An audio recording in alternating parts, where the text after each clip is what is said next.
भक्तमाल कथा कह रहे थे, ताड़वाली कुंज वृंदावन में है, और उनके एक ही लड़की है, अभी है वो लड़की। कथा कहीं हो रही थी, वृंदावन की बात है सर, और फोन और सूचना मिली कि उनकी लड़की का एक लड़की और उसका पति मर गया। तो कान सूचना दी कि भाई ऐसे ऐसे मर गए, परंतु हंस गए, कोई फर्क नहीं पड़ा उनके दिल दिमाग में। बोले कोई बात नहीं, कथा चलने दो, सत्संग हो जाएगा जब देखी जाएगी। पूरा सत्संग का समय कथा सत्संग किया, कीर्तन किया, फिर आराम से गए। बोले बिहारी जी की इच्छा थी, हो गया, क्या है इसमें, क्या रोना गाना। अब बताओ, श्री बिहारी देव जी महाराज के रसोपासना तिलक की टीका साखी नंबर 168।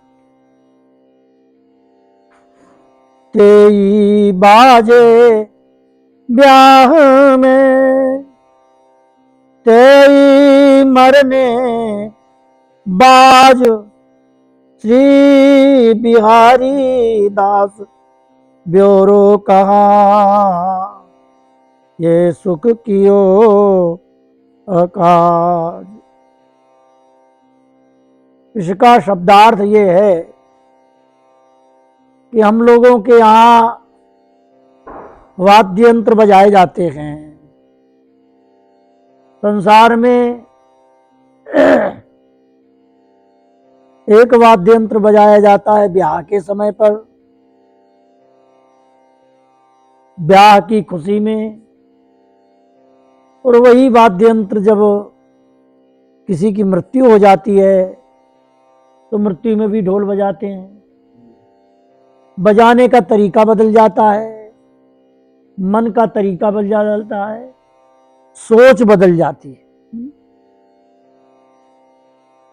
हृदय की स्थिति बदल जाती है। ब्याह के समय विषयों की कामना की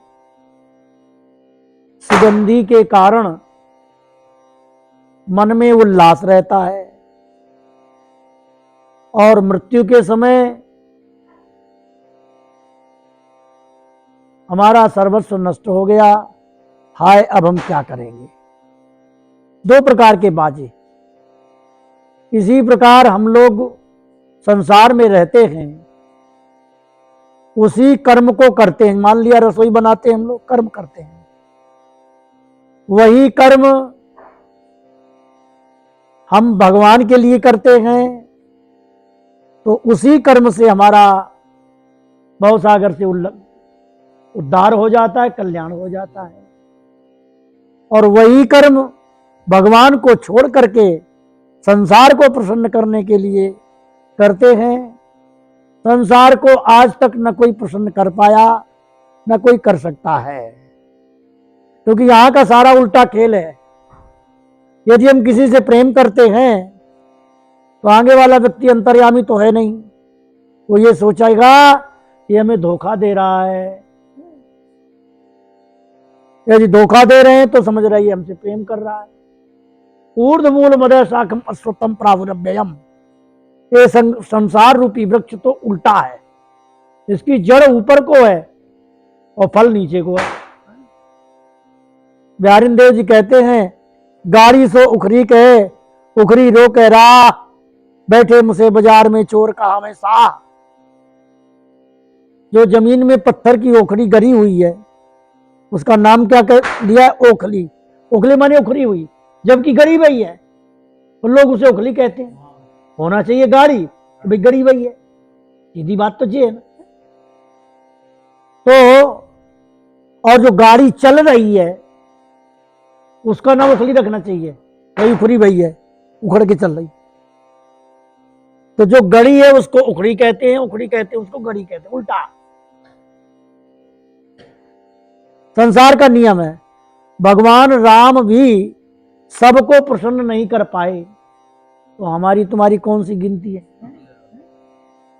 इसलिए संसार को न कोई प्रसन्न कर पाया और न कर पाएगा।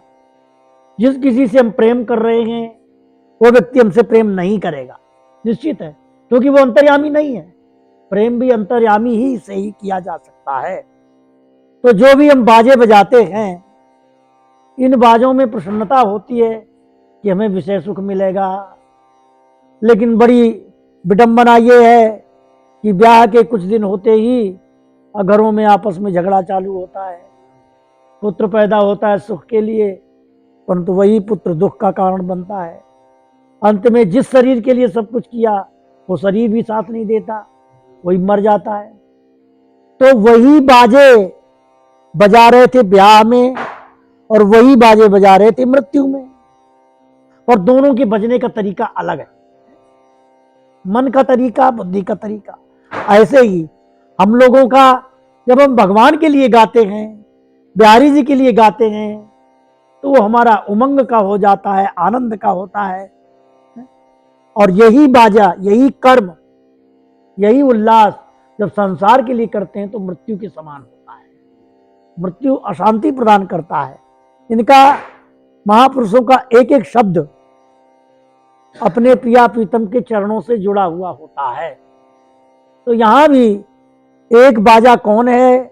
हमारा गला बज रहा है, पैर बज रहे हैं, हाथ बज रहे हैं, आंख बज रहे हैं। किसके लिए? विषयों के लिए। तो मृत्यु के तुल्य है, बिल्कुल बेकार है। और यही गला, यही आंख, यही जीव, यही कान भगवान के प्रति अर्पित हो जाते हैं तो ये आनंदमय हो जाते हैं।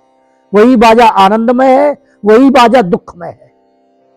तात्पर्य इसका मूल में ये है।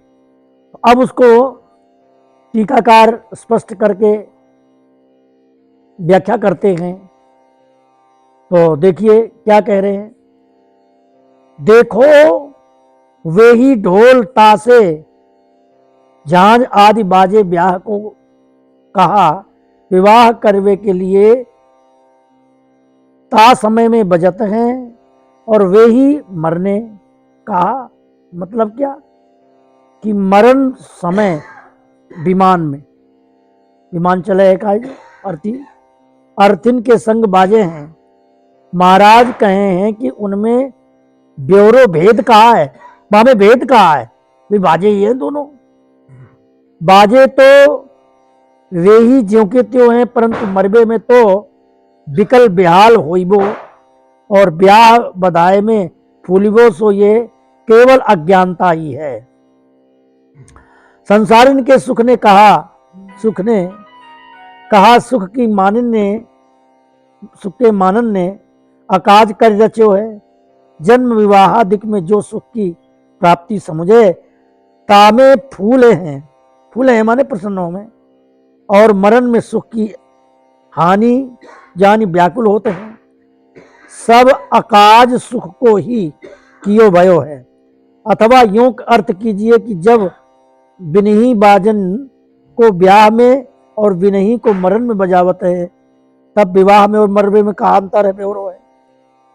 जो पे ये लोग दोहुन को एक ही सो समझे तो कारण बन जाए, परंतु इन सुख की मानने ने अकाज कर्यो है।